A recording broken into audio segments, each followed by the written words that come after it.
Welcome to the Richmond Film Network podcast, your all-access pass to the world of independent cinema. Each week, we go beyond the credits and sit down with the creatives who turn vision into reality. Tune in weekly to find out who's on the RFN pod. Hello, everyone. Welcome back to the RFN podcast. I'm MK Martey, your guest host, and today with me is director Sophie DeWorken to talk about her film Purgatory Processing, which screens at the RFN Indie Fest Saturday, August 9th at 2 p.m. in the Student Spotlight at the Park RVA. Sophie, welcome to the show. Thank you for having me. So we're going to start with the concepts and themes. Purgatory Processing takes a very bureaucratic, painfully human view on the afterlife. What inspired you to turn purgatory into a cosmic DMV? Yeah, well, I think I've always been really interested in these kind of, broader mythical concepts and how you can adapt them to be almost so more approachable and mundane and understandable. And I think one really good example of it that I kind of grew up with is Percy Jackson. I mean, the whole premise is taking these broad concepts of Greek mythology, which are just insane, crazy stories, and grounding them in modern day and with different characters that we can better understand and approaching it with a sense of humor. And I think that's something that kind of stuck with me in my approach. And also just coming at it from a Christian perspective of, how do I, take something that seems like this daunting concept of the afterlife and then make it something that is a lot more chill and easy to understand and that you can just go along for the ride with. I think it made it a lot more palatable. Your character, Sean, he's really stuck in limbo, but emotionally he's in overdrive. What drew you to a character who doesn't realize he's dead because he's so wrapped up in productivity? I think it's something that's just really relatable for everyone. And especially where I am, in my stage of life right now, I've just graduated from college. I'm starting my first job and really just putting myself out there in the world. So I think in that sense, it's very relatable to have someone who's just in overdrive all the time. But more importantly, in this stage of life, in other stages of life, I think it's important to see these characters who don't realize what they're missing. He's working an office job. He's stressed. He's high-strung. But as far as we know, he's well off, and we know that he has so many hobbies that he could be pursuing that he's not. He could be making the most of his life and appreciating the resources he already has, but he's not. And I think, I think I get that now that I'm I'm really stressed out trying to find a job, but I'm in my 20s. How do you approach that? But I think that that's something that, is applicable to anyone in any stage of life, of how you can be such a high-strung person, which feels necessary in the place that you're in. But how do you balance that with the fact that you really need to live in the moment and appreciate where you are? So I thought that was really interesting to take a character who embodies all of that, and instead of breaking it down in, very nuanced terms, literally just laying him out on the chopping block and really saying, this is what your life looks like. Are you happy with that? So I think that was really fun to play with. At its core, this is a story asking about, was my life worth it? How did you approach that enormous question with humor instead of heaviness? I think it was definitely a little bit of balancing act. I more so had issues at times trying to make it heavy rather than trying to make it humorous. I ended up going with comedy because I definitely feel like whenever I've done any creative project ever, I just go into a comedic route every single time. It's just kind of my default. I will do something that's intended to be so serious, and I'm like, but, it would be funny. And so I think it was kind of a balancing act in saying, all right, I want this to be comedic so that it is approachable for people and so you can view this topic through different lens. But there are times when it needs to be, more serious. So that was definitely something hard, and that's where I really appreciated having other eyes on the project in its early stages to just be able to ask, is this doing what I want it to do? Because it doesn't matter if I think that it's funny or I think that this part is emotional, because it's not about what I perceive, it's about how the audience is going to take it.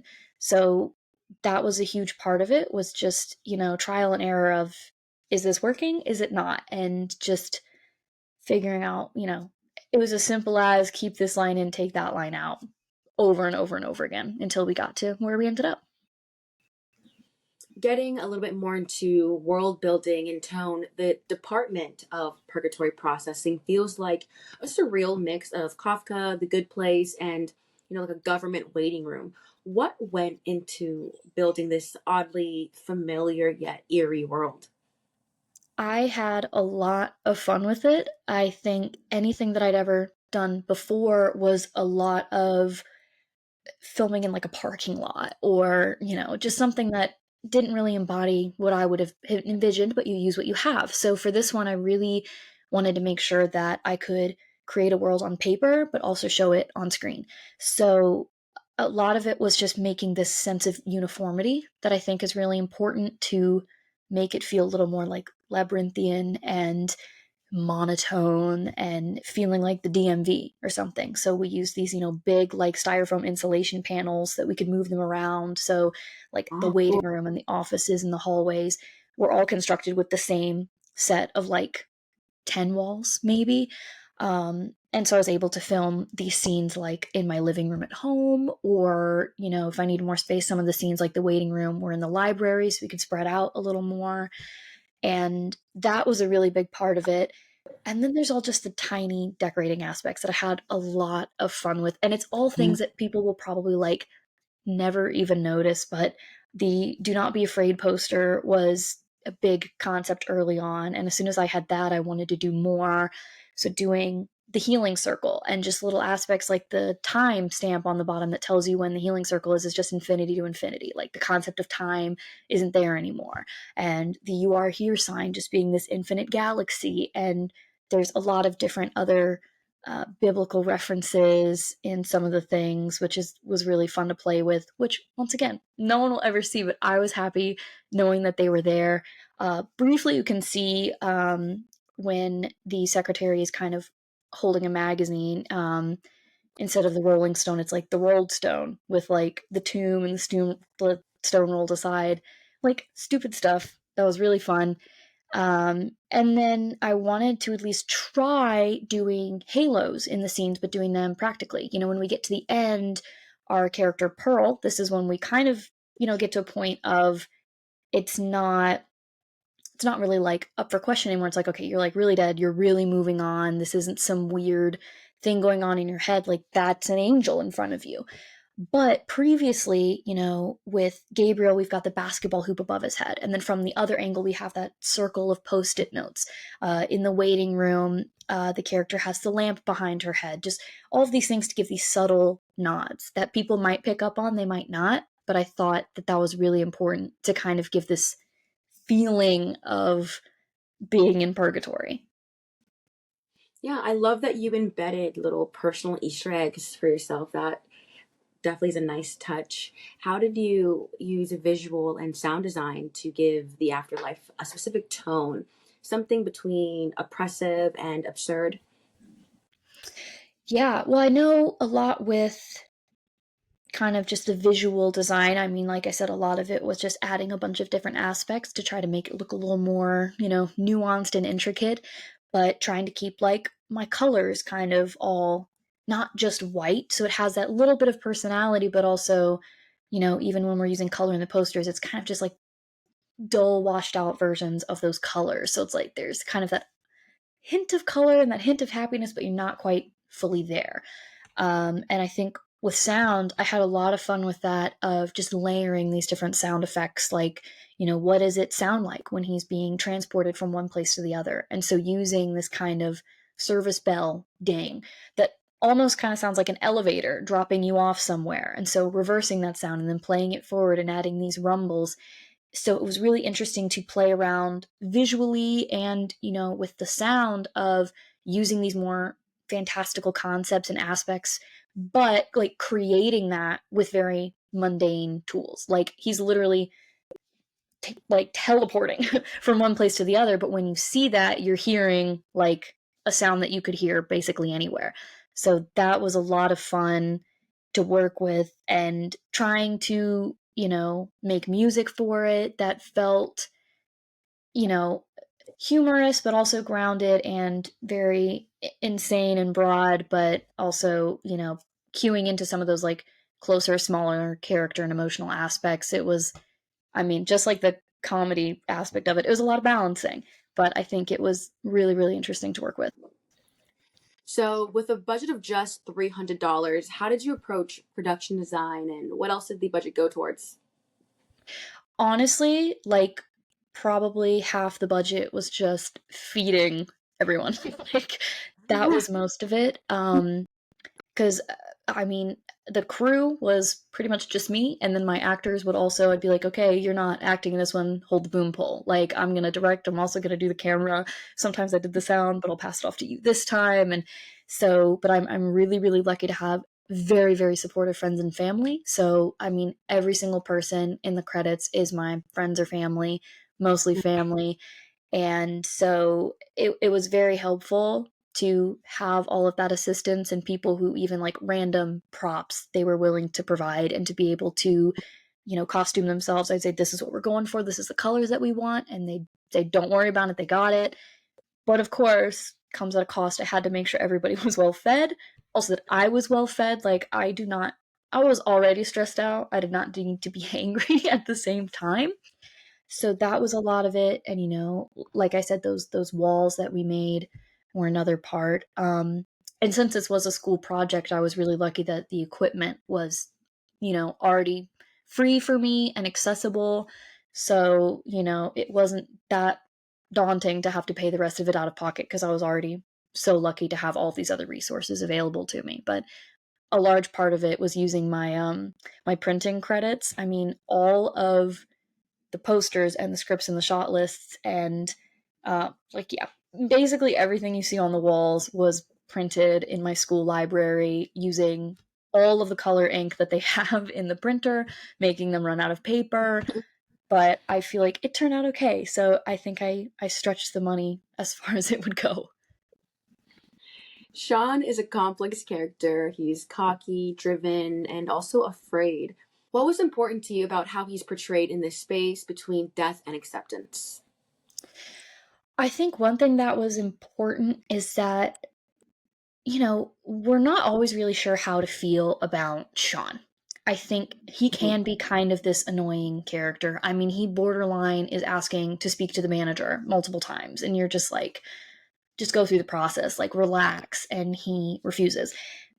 So at times he feels like he's a combative character to Gabriel and to Matthew and to Neil.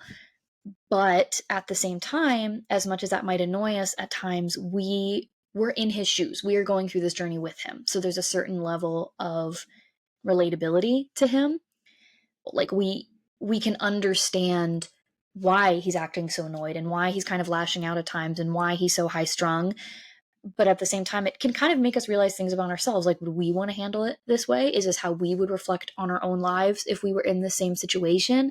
And I think having this concept that just takes your life and says, let's put it on paper and look at it and look at, was your life worth living? I think that that's kind of food for thought. And so it was important to portray him as a character that we could relate to in some ways, but also not in others. Because I think if we related to him too much, we would just be fully with him the whole time and not sure if we would change our lives at the end of this situation. But I think we're able to relate to him and his struggles, but also look at his struggles and want to do better ourselves. Were there any Purgatory employees based off real life experiences? Oh, goodness. Well, so I know when, you know, in the waiting room scene, my sister is the secretary there. And I really did, knowing that I was going to be working with my family because they can work with my complicated schedule. Um, I did write a lot of these characters for them, like knowing what would work for them. And she's actually an English teacher. So I was like, I know you can sit there and look totally annoyed at everyone. Like, you have the teacher stare. And I know Neil, the character that is in, you know, kind of the records room, um, the name, at least, and kind of the disposition of the character is based off of someone I knew when I was young. My parents were disaster relief missionaries. So when I was a kid, we packed up, moved to Galveston, Texas after Hurricane Ike, and they, you know, housed volunteers and just did disaster relief and helped people rebuild their houses, all this stuff.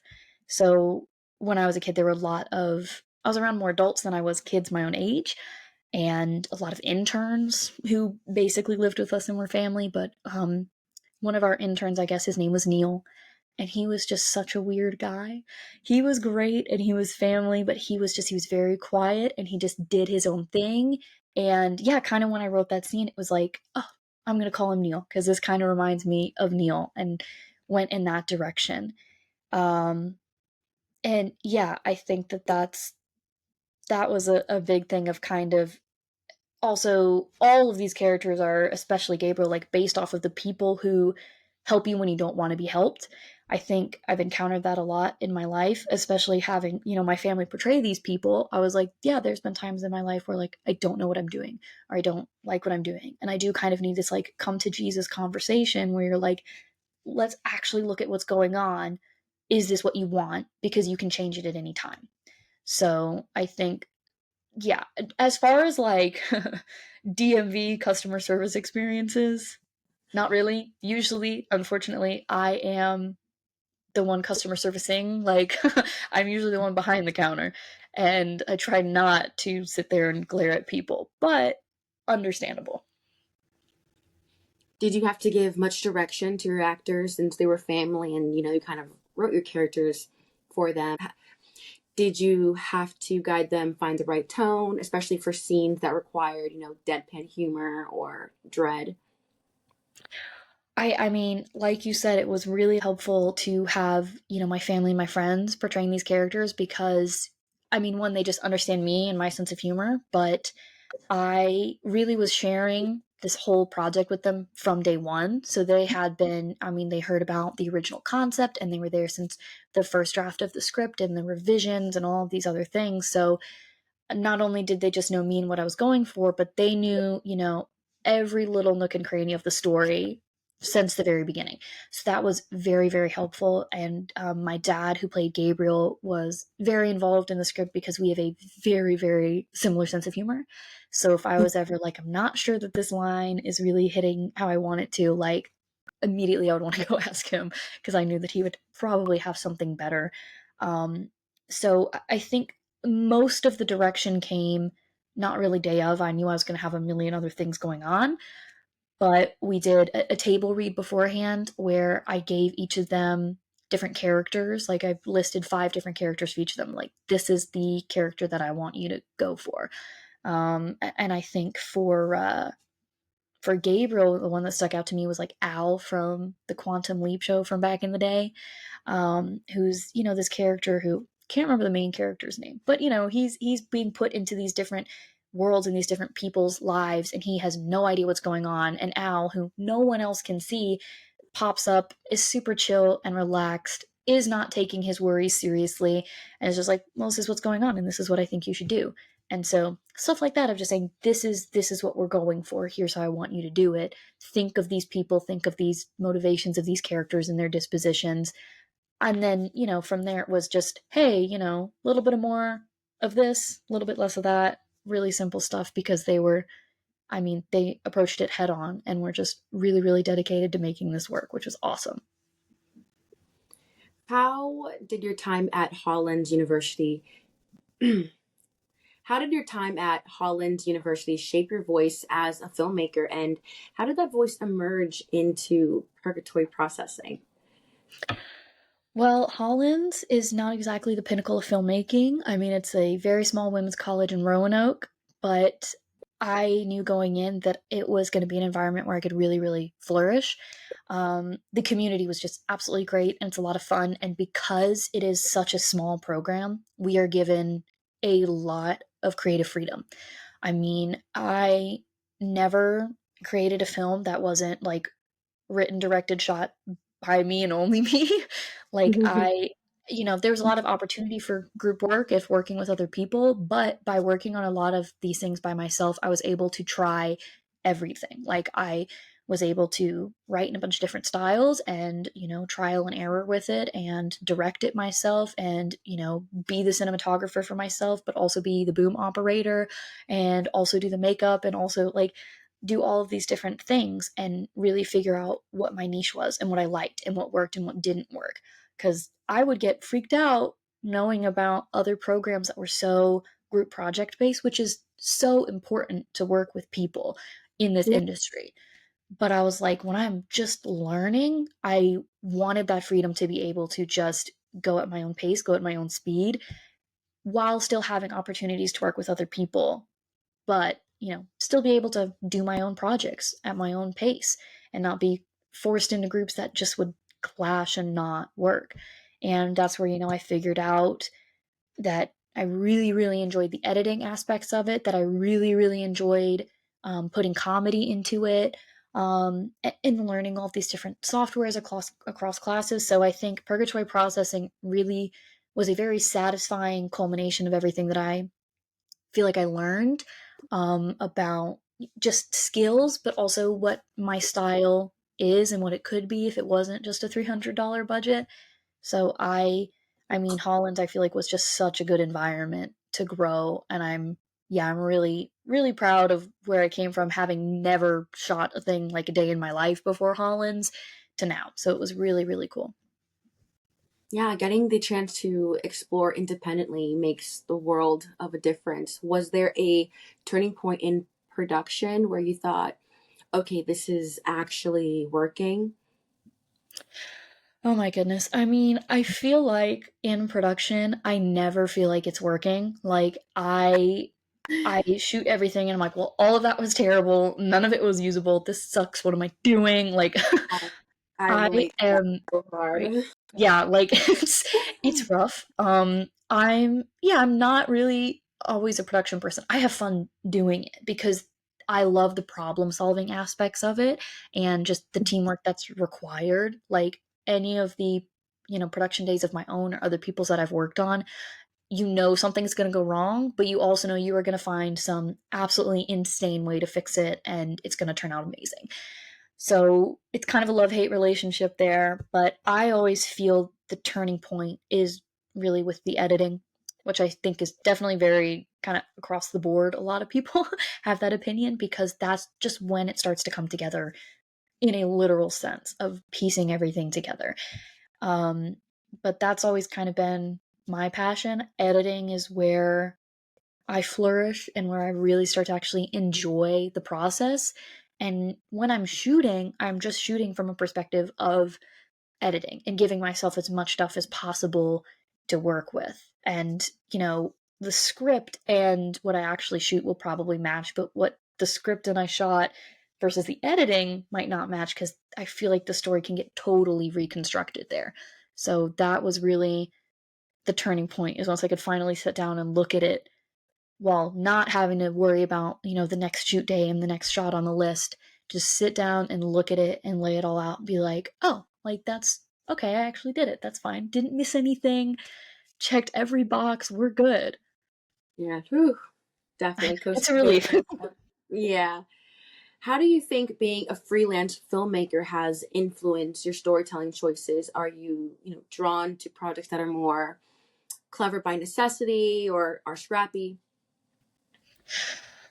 Yeah, I mean, I think clever by necessity is such a good way to put it. I really like that because I mean, the primary project that I'm working on now with a startup doing a handful of different web series, and the entire creative team is basically fresh out of college, or, one of us is still in college, but we're all here just figuring it out. And it's like, it's a golf series. I don't know golf. I am not like, my dad hit me in the shoulder with a golf ball once the first time he took me golfing. I was in the way, apparently. So I'm like, I don't I don't do golf. But suddenly we're put in a position where not only do we have to figure out, okay, how do we want to shoot this? How do we want to work as a team to shoot this? But also like, how do I even edit a golf show? But it is something that has been so, so fun because it's given me so many opportunities to learn new things. And that's probably the best thing about this industry, is that there is always the opportunity to learn something new, and I'm always looking for projects and for opportunities where I can do something that I haven't done before. I mean, even just for Purgatory Processing, I knew that I wanted to include different like special effects, but I had never done them before. So I was like, I wrote this in the script, so it's happening. I don't know how, but like, I'll figure it out. And it's such a wide open field and it's so accessible to everyone, film school or not. So you can literally say, I want to do this, go on YouTube, do it. Like it's that simple. So I have really enjoyed, yeah, just having to problem solve and meet new people who all have such different ways of approaching problems and finding creative solutions. And yeah, freelance I think has allowed me to really, really lean into that because I'm able to pull just from so many different, you know, fields and skills and work with so many different people. Yeah, you definitely do need to be able to problem solve as a freelance filmmaker. Yeah.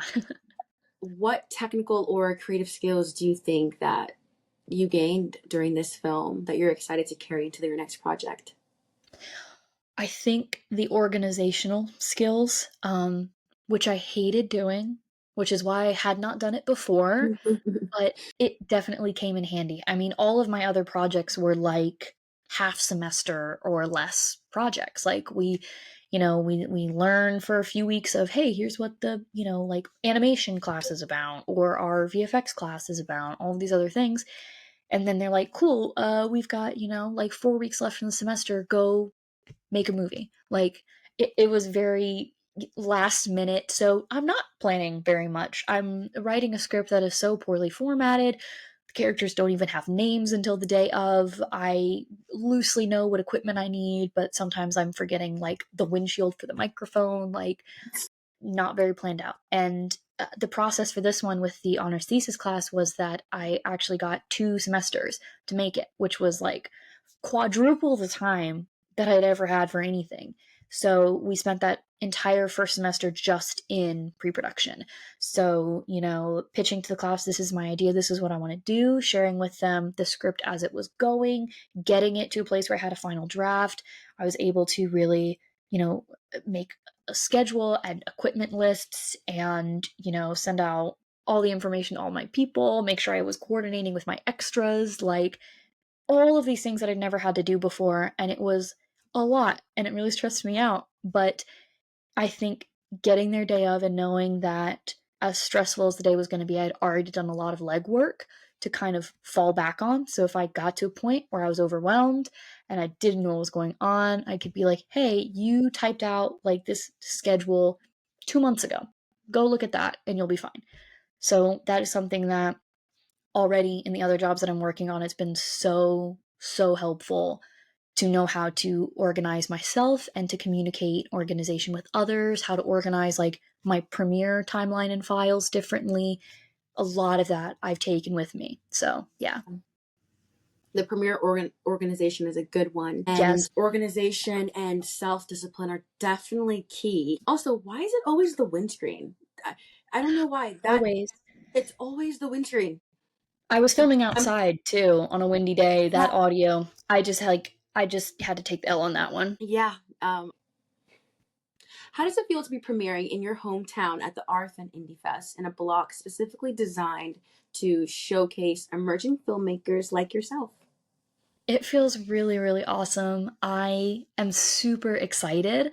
This will actually be my first like in-person legit film festival, and I'm really excited just to have the ability to like interact with everyone, especially within my own block, to be like, hey, like we're all kind of in the same boat here, and not knowing what the heck we're doing and what we're getting into.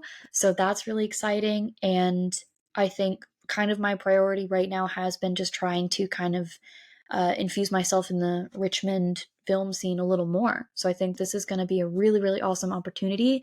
And considering that I did film a lot of this at home and in my hometown as opposed to at school, like came home to do this in my town with my people, it's really cool and very full circle to be able to also show it publicly like this also in my hometown. So I'm really, really excited.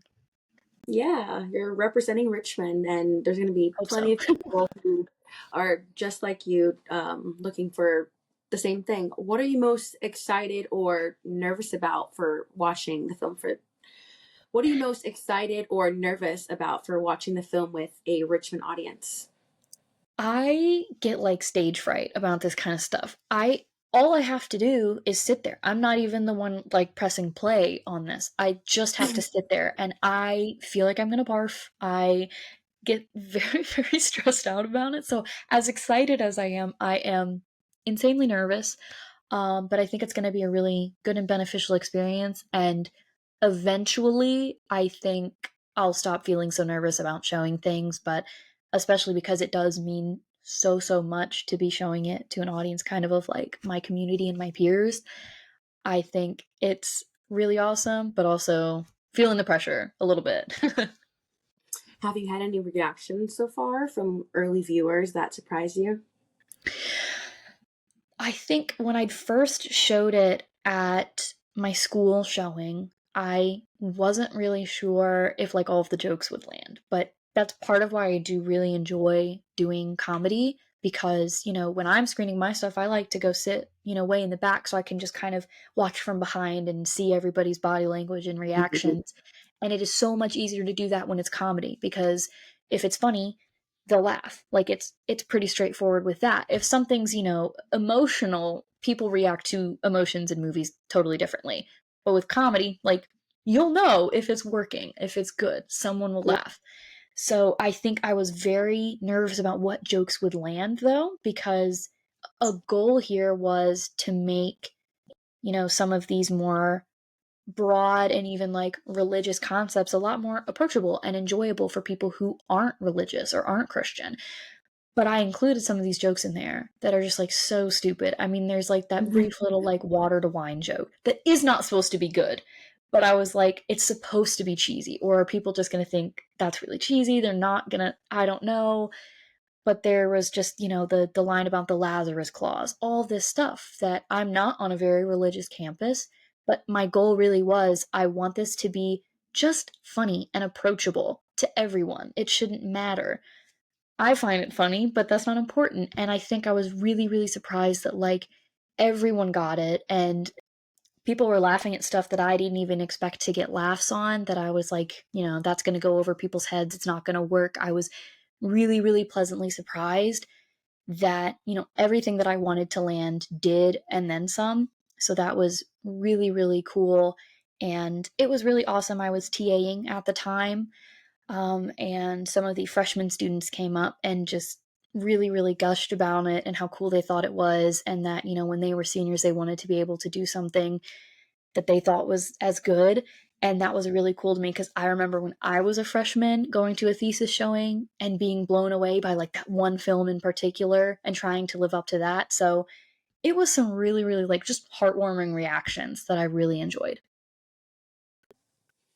Sophie, what's next for you? Are there any other surreal stories you're itching to tell, or are you going somewhere new totally stylistically or thematically?